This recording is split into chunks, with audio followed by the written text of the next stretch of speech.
मोहब्बत के बिना जो जीते हैं वो जिंदगी नहीं सिर्फ सांसें गुजारते हैं।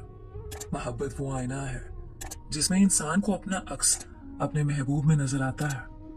और ये आईना बहुत नसीब वालों को नसीब होता है।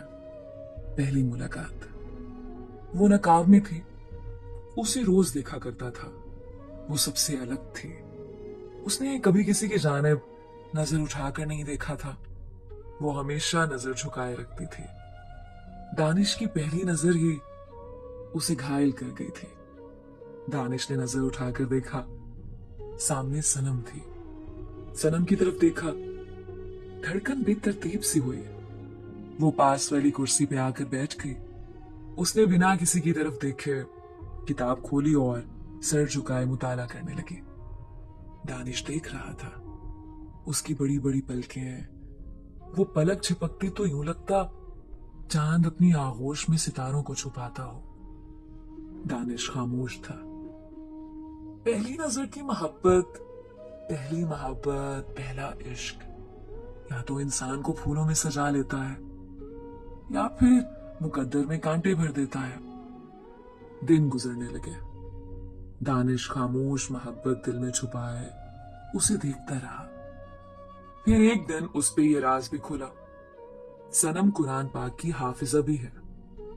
आसमान की तरफ देखा, अल्लाह जी, मैं वादा करता हूं कभी नमाज नहीं छोड़ूंगा, बस सनम को मेरा मुकद्दर बना दे। सनम अनजान थी, उसके साथ वाली कुर्सी पे बैठने वाला दानिश कौन सा सफर करने वाला है उसके साथ। सनम के सिवा पूरी क्लास जानती थी, दानिश को सनम से इश्क हो गया है। कोई हिम्मत इसलिए भी नहीं करता था सनम से इजहार मोहब्बत की। वो बहुत सख्त मिजाज थी। सामने सीने पे हाय पागल मोहब्बत का काटा हुआ दीवाना, सीने पे लिखलाया सनम का नाम। आज सनम कॉलेज नहीं आई थी। दिल को सुकून था, ना करार का कोई लम्हा। आज यूं लग रहा था जैसे जिस्म से किसी ने रूह निकाल ली हो। एक एक लम्हा दर्दनाक सा था। आज पहली बार यूं लगा चीख चीख कर सनम को आवाज दो। फिर हुआ भी कुछ ऐसा ही।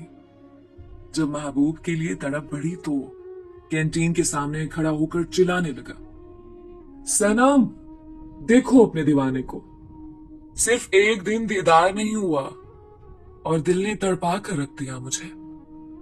सनम तुम कहां हो, आ जाओ कि अखियां तरस गई हैं। जी करता है तुझे सामने बिठा लूं और मौत तक जिंदगी का नजारा करूं। दोस्त पास आए, वही तू पागल हो गया है, सारा कॉलेज तुमको देख रहा है। दानिश चिल्लाकर बोला, यार सनम के बिना इस दिल को करार नहीं आ रहा। एक दोस्त बोला, तुझे हो क्या गया है यार, उसकी इज्जत क्यों पामाल कर रहा है तू। दोस्तों ने संभाला दानिश को। आज सनम कॉलेज आई तो मालूम हुआ दानिश ने एक तमाशाई इश्क लगा रखा था। सनम गुस्से से पागल हो गई। दानिश क्लास में दाखिल हुआ। सनम ने बिना कोई बात किए दानिश को थप्पड़ लगा दिया। तुम कितने बेगैरत इंसान हो, कितनी घटिया सोच के मालिक हो तुम। दानिश कुछ कहने लगा। सनम गुस्से से बोली, मैं प्रिंसिपल साहब को बताऊंगी। दानिश ने सनम की तरफ देखा। सनम जी, ये दिल आपके बिना धड़कना ही नहीं चाहता। सनम ने प्रिंसिपल को बता दिया। दानिश सामने खड़ा था। प्रिंसिपल ने पूछा, ये क्या हरकत है। दानिश तो जैसे पागल हो चुका था। सर, सच कहूं तो कॉलेज से शायद निकाला जाऊं। सच छुपाकर शायद सांसों की डोरी टूट जाए। और सच यही है, मुझे सनम से इश्क हो गया है। ऐसा इश्क के इनके कदमों में मर जाने को दिल चाहता है। प्रिंसिपल कुर्सी से उठा, दानिश के मुंह पे थप्पड़ मार दिया। तुम अमीर बाप की औलाद हो तो कुछ भी बोलोगे। कुछ भी करेगा क्या? अभी इसी वक्त मैं तुमको कॉलेज से निकालता हूं। दानिश की आंख नम सी हुई। सर जी, सब क्या निकाल दें कॉलेज से, लेकिन सनम की जिंदगी से कोई ना निकाले मुझे, वरना मैं हर हद पार कर सकता हूं। सनम डर गई थी। दानिश का ये रूप, ये पागलपन देखकर बहुत डिस्टर्ब थी। घर गई, आपी ने पूछा, सनम खैर है ना, क्यों उदास हो? सनम आपी के सीने लग गई। आपी, पता नहीं क्यों दिल घबरा रहा है, यूं लगता है कुछ बहुत बुरा होने वाला है मेरे साथ। आपी मुस्कुराई। अरे पागल, पता नहीं क्या क्या सोचती रहती हो तुम। दिसंबर के दिन थे, बर्फबारी हो रही थी, वो पहाड़ी इलाका था। कॉलेज से वापसी आ रही थी। दानिश ने रास्ता रोक लिया। सनम, बहुत मोहब्बत करता हूं आपसे।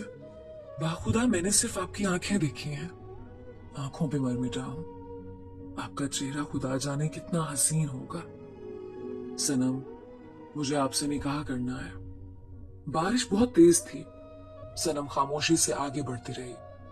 दानिश ने कांपती आवाज में बोला, सनम, मैं मर जाऊंगा, मेरा इश्क मुझे जला देगा। सनम आहिस्ता से बोली, मैं मोहब्बत नहीं कर सकती, मुझे माफ कर दो, मुझे तुमसे डर लगता है।